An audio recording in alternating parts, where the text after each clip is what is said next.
Hey, it's J.O. I'm the author of Maximize Your Medicare. Don't forget the virtual event, October 5th, 1 p.m. Eastern Time. You have to pre-register. It's going to be an online virtual event, information only.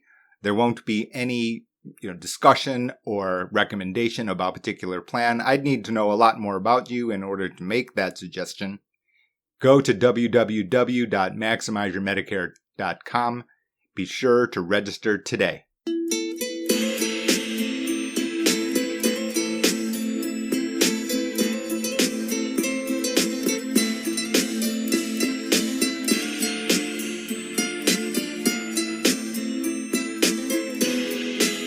All right, everybody, thank you for joining me. My name is J.O. I'm the host of the Maximize Your Medicare. I'm also the author of Maximize Your Medicare, the book, which is available on Amazon or any local bookstore. The official website for the book, www.maximizeyourmedicare.com. There's a lot of good resources there on the site. It's much more than just an official book website. There are links to, forms and other things that are important for Medicare enrollment. There's, in addition to that, pre-65 enrollment for individual health insurance, as well as videos, podcasts, stuff that you need to know. And not in addition to that, there's a place where you can ask me your personal private questions. I will respond within 24 hours myself. I do so, quite religiously, actually. There is no charge for the questions. If you require private service, I will tell you. I, of course, always tell you in advance. You'll get my full fiduciary responsibility as governed by the Certified Financial Planning Board, CFP, the board of CFP. Anyway, go there, www.maximizeyourmedicare.com. We've got the normal format today, and we'll start by, the update on what's going on in Medicare. And we are now about a few weeks away from the time that you're going to start getting the annual notice of change forms. So ANOC, ANOC, whatever you want to call it, basically all existing Part D or Medicare Advantage policyholders, you're going to start getting letters in the mail. And those letters are going to tell you what changes are going to be in store for 2021. There's going to start, in just a couple of days, a week away or so, and you're going to be starting to get them. Now, this is a regulatory kind of, thing, meaning that the carriers, they don't really have any choice in sending it to you. And are they valuable? The answer is going to be yes. The answer is going to be yes, in the sense that, they have to tell you what the changes are going to be. That way you're not blindsided, okay? So they're going to tell you, okay, well, tier 1 of prescriptions are going to have $0 copay or whatever it's going to be. Here's what's going to be new. There are going to be some pretty big changes this coming year. And the two most notable ones for me are the fact that the senior savings model, SSM, is the technical term.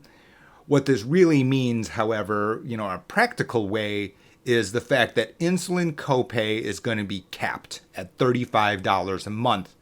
Now, for those of you on insulin, this is going to be important because the fact is that all the plans are going to be treating the different brands of insulin differently. This means that if you're on Medicare Advantage or on a prescription drug plan and you are also on insulin, a change is more likely than in the past. We're not going to get away from that because the point of the matter is that different plans are going to be handling it differently, and you can't guess whether or not your 2020 plan is going to be one of those which is going to be handling it better in 2021. There's not going to be a shortcut here to say, okay, well, you're safe or you're fine. There's not going to be a shortcut. So what this means is that the difference for people on insulin for changing their Medicare Advantage plan or your standalone prescription plan is going to be enormous. It's going to be enormous because some of these plans are going to extend the $35. And not only if they are one of those plans where you're getting this $35 insulin copay, that also exists through the donut hole, which is big for a type 1 diabetic who's on insulin, because of the fact that, if you're a person on insulin and you have other ripple effects about insulin, and you have other medications that go along with it, and more serious ones as well, then it can be more likely that you get through the donut hole. So this can substantially change your out-of-pocket costs. Can't stress that enough. The second point, as far as what's going to be new in 2021, deals with ESRD. And this is for dialysis persons who require dialysis. Now, I've gone through a pretty long explanation on other podcasts or on the videos. Please go check those out up on YouTube. The fact of the matter is that when you're on ESRD, the dialysis is super expensive. And in the past, getting into a Medicare Advantage plan with ESRD has been very, very difficult. Those barriers will disappear entirely in 2021. Entirely. This cannot be overstated, because the cost here of dialysis to those persons who, face this cost is enormous. And now what ends up happening is, since ESRD is going to be available to Medicare Advantage, and you can, enroll in a Medicare Advantage plan without restriction, it's going to be very important, and it has widened your selection possibilities tremendously. So as a result, again, these are two very, very big changes here to the Medicare system. It is why you have to stay up to date. I can't stress that enough. People say, okay, well, Jay, I don't need your book. Your book is dumb, et cetera, et cetera. All I have to do is go onto the free resources and figure it out. The reality is this, and I've not really stated it this bluntly. Yeah, enrolling in Medicare is fine. You could do it yourself in theory. But the number of people that conclusion applies to is if you're single, or if your spouse is born exactly the same birth month, and, for example, you have no other access to retiree benefit plan, which also mean you also have to have a limited income, meaning that you can't make over $87,000 a year. The bottom line is, you can hear by the fact that I'm just rambling on and just being able to roll out all of these different exceptions, is the fact is that the number of people who can just simply, go to Medicare.gov and sign up, and then, pick a Medicare Advantage plan or a prescription drug plan and Medigap, the number of people who can do that efficiently is nowhere near the 10,000 people a day. This is not anywhere close to the majority, because one of those exceptions will change what is optimal for you. And for that, the book goes out to detail, hey, there are a bunch of other moving parts here. And there are so many of these moving parts that you can't just blindly enroll in any old thing and keep your best options for yourself and your household. So we're officially in election season, right? We're sitting here the days after the Democratic Party's nomination, the convention. All of that stuff is now over. We already know the incumbent. That's not going to be the issue. What I'm going to talk about today here is a particular article and how it relates to current events. So you can see every Thursday what happens at 8:30 in the morning. Financial markets are all glued to a particular statistic, and that is initial jobless claims. And you can see the fact that, since COVID-19 has begun, the United States, we have basically recorded 1 million new jobless claims a week. A week. Okay, and have some people return back to work? I don't think there's any doubt. But the fact of the matter is, 1 million people a week are losing their jobs every single week. And this, candidly, I don't have a good way out here other than, an instant vaccine that works and that everybody takes. So outside of that, and we won't get into the politics of that, et cetera, and, fake news, et cetera, I'm not going to, get into that with you. However, the fact of the matter is that a lot of people are being unemployed, and those people can have families and have lost their health insurance. Now, I need to make something very, very clear about what your rights and options here are under the Affordable Care Act, because I can tell you that even people that I would consider to be experts are glossing over the full degree, the full extent of your consumer rights under the Affordable Care Act. So today's August 21st, okay? This podcast is going to drop on the 21st. Anyway, let's say you lost your job today. What would end up happening? Let's just use an example. Can you enroll in health insurance for September 1? The answer to that is yes. You can go to your state exchange. This is a life qualifying event. Right, you've lost your health insurance. That health insurance has to have been QHP or a qualifying health plan, meaning that it had to be compliant with the Affordable Care Act. If you have lost your employment and your health insurance, you go on the exchange, can you enroll and be effective on September 1st? The answer to that is yes.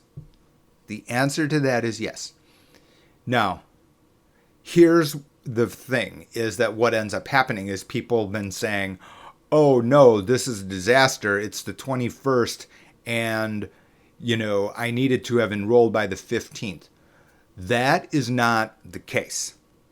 That is absolutely not the case. In fact, here's the very important hidden secret, which is the fact is you can enroll on September 3rd, September 4th, up to September 15th, and roll it back so it's retroactively effective on September 1st. This is entirely possible. Now, do you have to handle it subtly? Yes. Do you have to handle it with expertise? Yes. Is this a right? Absolutely, the answer to that is yes. It's also hidden and not well told that you can use off-marketplace plans to do so. This is a very important part, because the fact of the matter is that if you don't qualify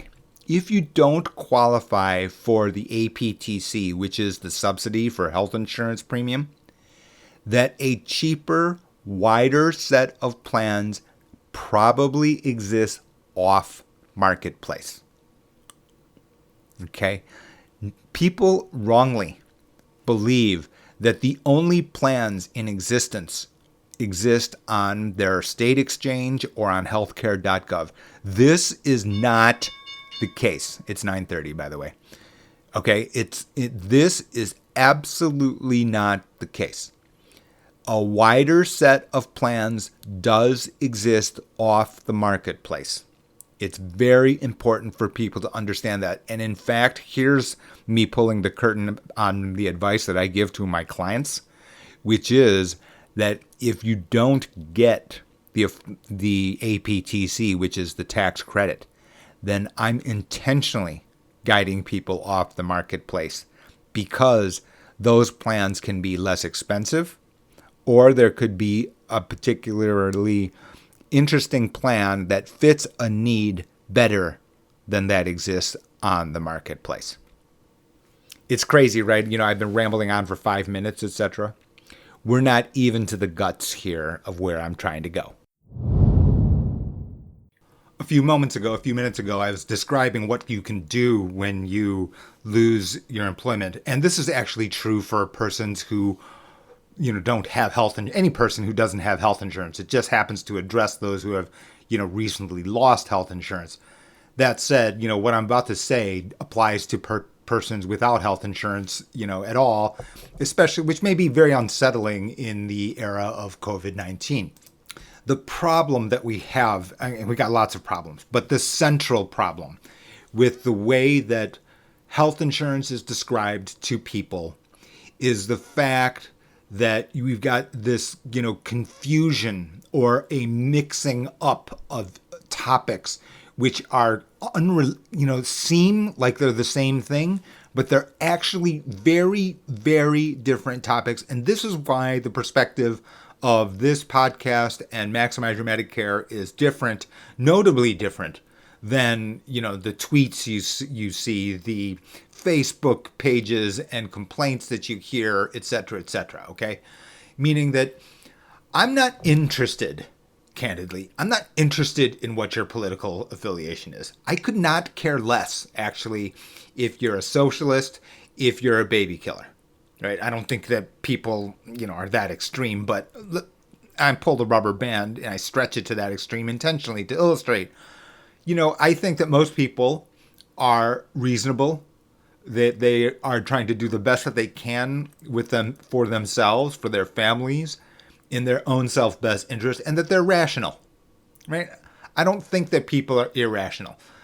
That all said, what ends up happening is those persons with a voice in the world, and let's just call it the policy of healthcare, what ends up happening is they get a platform, they have a place, meaning, okay, they're in the media, they were an ex-policy pundit, et cetera, and then they start, using more expressive language to, tilt their view or to, expose their views on the world that, should be. The issue that raises, the challenge that brings to the consumer, is the fact that this distorts away from the math of money exercise. Again, people don't understand insurance. Insurance is a financial contract. It's not a policy contract. Policy affects the types of financial contracts that are available. But the consumer, this is a math of money exercise on a financial contract, period. Medicare just happens to be a special type of financial contract for those persons who are above the age of 65. Now, the problem here is that, what you'll see is that somebody's calling somebody a baby killer or a socialist, and then all of a sudden what happens is they may be making valid points.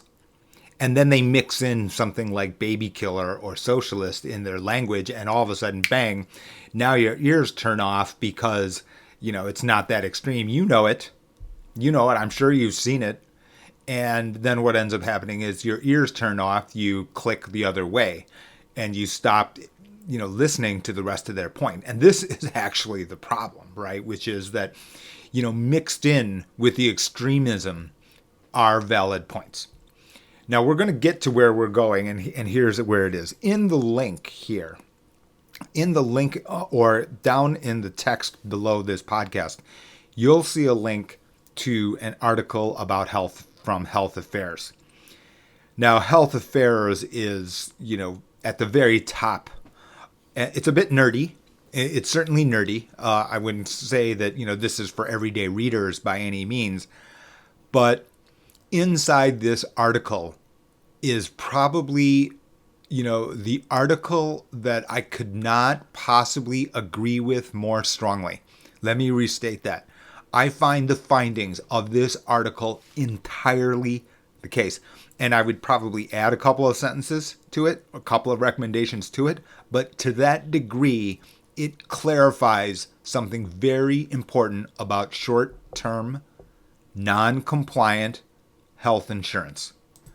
Let me read you from, this article. A June 2020 report by the Democratic staff of the House Energy and Commerce Committee described concern about short-term limited duration health insurance plans. The report concludes that these plans represent, quote, a threat to the health and financial well-being of American families, end quote, and, quote, a bad deal for consumers, end quote.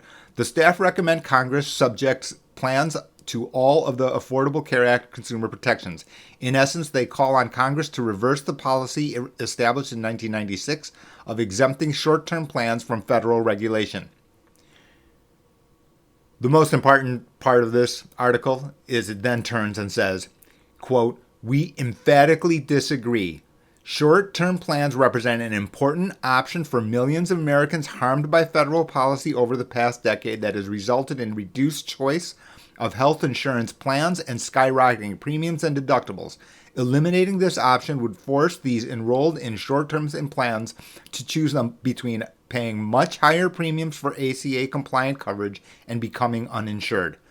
Although the committee's Democratic staff feel that the value of short-term plan is, quote, unclear, end quote, because they provide a false sense of security, millions of consumers covered by these plans would consider themselves worse off if Congress took this option away, end quote. I completely agree with this.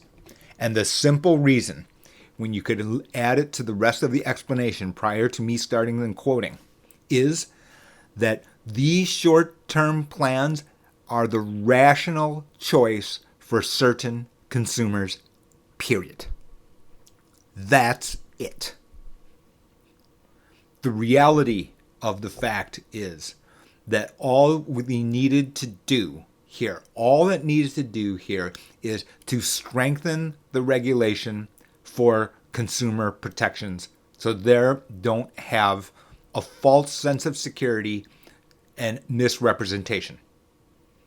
So far, what we have on the planet, what we have in the news, what we have by the healthcare policy experts, quote unquote experts, is name calling, baby killer, false sense of security. Okay? That, however, doesn't make it irrational. No, I completely disagree with it, and I completely agree then with this article. These short-term plans, they do have an important function if you understand what you are doing. Here's your simple example. Okay? You're 63 years old. Guess what? You don't need the prenatal care protections of the Affordable Care Act. You're male. You also don't require prenatal care in your financial contract. You know, guess what? You live in a town with 500 residents. You are required to buy a car with an in-dash GPS? What? You know, what ends up happening here is that people think and they kludge because they're confused by insurance. Jay, you're a snake oil salesperson. Insurance companies are trying to rip you off, etc., etc. Yeah, but you know, you need to get back to the point. And the point here is exactly what this article is saying, which is that, you know, the features of short-term policies are exactly the reason that people want them, because they don't want to pay the extra cost. They don't want to pay the extra cost of the in-dash GPS. Now you can understand. Now it becomes clear, right? I strip away the language from insurance and gold, silver, bronze, you know, qualified health plan, etc., etc. Marketplace, federal government, tax, IRMA, you know, all these other, you know, this jargon. You strip away the jargon, and what do you get? You get lower cost for fewer benefits that you might not need anyway. Guess what? You're male. You don't need those extra protections. Does that mean that always means that you then choose a short-term health plan? No, it doesn't. Does that mean, however, on the opposite side of the spectrum, that the short-term health plan is junk? which is the way that it gets described, right? It is being used, described as a junk plan. Yeah, you're Mr. Perfect. You're 60 years old. Guess what? It might be the entirely rational choice to choose a short-term health plan and not one that costs $800 a month, which is going to be the cost for, a very compliant plan of high quality silver gold. Certainly $800 a month at 60 years old. In most parts of the country and Florida, they would see $800 a month as a bargain. Now, does this mean that I'm out here on this pod saying that everyone should dump their qualified health plan and buy a short-term plan? No. The fact of the matter is that these plans are not regulated enough. And that is true.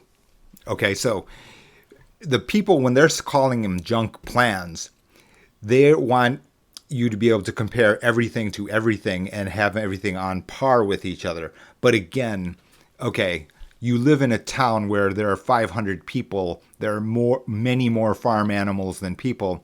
Do you really need in-dash GPS? You don't. Sorry, you just don't. Right? And in that same way, do you need all of these extra protections if you're, especially, you can imagine, 28-year-old male, Mr. Perfect, never been sick. That person may want to have a lottery ticket just in case of the fact that they actually did get COVID-19, for example. Yeah, that makes sense that they would want to pay for some amount of health insurance. Do they want to pay $400 a month? $400 a month, something like that, right? $5,000 a year when you're 28 years old male. I can tell you, I'm not 28 years old. There's no way that I'm paying $5,000 a year. I would rather accept the risk. I'd rather have a much cheaper math of money lottery ticket for the unknown situation. I'd accept the rest of the risk. That was the totally rational math of money choice. Nevertheless, the point is the Affordable Care Act, what it has done, it has basically said, okay, all qualified plans, you have to meet these criteria. Oh yeah, by the way, inside the criteria is the in-dash GPS. You're paying for it. Okay.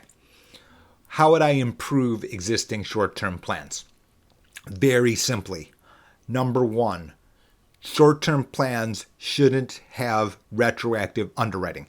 So the way that short-term plans work is that if you have a pre-existing condition and you didn't know about it, now you're 28-year-old Mr. Perfect, and you actually had a DNA issue that was uncovered. And at 28 and a half, it reveals itself. The way that short-term plans could work is there's something called retroactive underwriting, in which case they don't cover the problem which is revealed at 28 and a half. That's got to stop. Number two, the fact of the matter is that the MLR rule should exist. Now, the Affordable Care Act, what happens is if the insurance carriers make over 15% profit margin, they've got to return the excess premium back to the policyholder. Under short-term plans, that doesn't exist. So what ends up happening is the insurance carriers are making a mint on these plans. Why? Because Mr. Perfect is going to pay the $150 a month, not the $400 a month, for the fact that they're not unlikely to get sick. But he never goes to the doctor, 28-year-old Mr. Perfect, right? I can tell you the number of times I went to the doctor at 28. My father's medical doctor was a medical doctor. No, never went to the doctor. I could promise you, right? There's no chance. But so what ended up happening? Well, the insurance carrier took the $150, put it into their pocket because 28-year-old Mr. Perfect never went to the doctor, which he would never have reason to do. Okay, so the point of the fact of this is the fact that short-term plans, if they were regulated and had to pay back the MLR, you would have notably lower premiums. Notably lower premiums. Third thing is the third change that I would make to short-term plans, right, is there shouldn't be pre-existing condition limitation. So this is going to be the most controversial of them, right? Which is, the fact that I don't need an in-dash GPS doesn't mean that I also don't want to have the side airbag. I didn't say that one, right? Meaning that there needs to be some protections to be able to allow the people to be able to buy even if they have a pre-existing condition. Will that push up the premiums of short-term plans? Yes, it will. There's no question about that. However, the fact of the matter is that is still better than the massive number of unemployed, or not unemployed, but uninsured. Okay? What I'm trying to tell you is the following. What I'm trying to share with you is the following, is that short-term plans may be the rational choice from a financial perspective. Completely rational. The fact is that you're being given information to say they're all bad, they're all junk. Not really. Someone's trash is someone else's treasure. Now, that said, should there be other protections so you're not being unscrupulously picked off? Yes. Can that be changed? Can those changes be made? And can they be made easily? Easily, maybe pushing it, but the fact is we would have wider choices. I've heard other the rationale for why you don't want to have this, and people would say are saying, well, that creates a splintered health insurance market. You've got the high risk and the low risk. Guess what? We've got that today. We've got that today because the choices that people are making are to say, look, I'm a family of 4 and health insurance is now $1,300, $1,400, $1,500 a month and I'm unemployed. Guess what? I'm not buying health insurance. That money is food. That's a far worse problem than me paying $300, $400, the difference, $700 a month, $8,400 a year. That is real. That's groceries, like I said. Those are kids' educations over here, or I guess virtual learning, subscriptions. But you can understand my point, which is that what has happened, and as correctly pointed out in this Health Affairs article, is the fact that people who say that these plans should be banned, they're junk, they're awful, yeah, the choice, if you had your way, would be you don't get any short-term plan. And if you don't get a short-term plan, then you have zero protection. That, then, is the problem. That's a problem that exists today, and that leaves a larger number of people uninsured. And if those persons get sick, guess who pays then? Medicaid or the insured. And now you have a systematic problem which has just gotten worse. So the reality is, and this is the issue with the way that our society and the fact, we don't have conversations, right? We don't have conversations because of Twitter and Facebook and social media and people's attention span and YouTube, etc. You hear one perspective and then that's it. And then, click, it's done. Well, the issue here is that people get to spew out their opinion. People get to spew out their opinion without acknowledging the other perspective, which I have done here, which is intentional, right? Which is, you're sitting here at the 30-minute mark or so. And I'm not saying that there's not another side to the coin. I'm not saying that.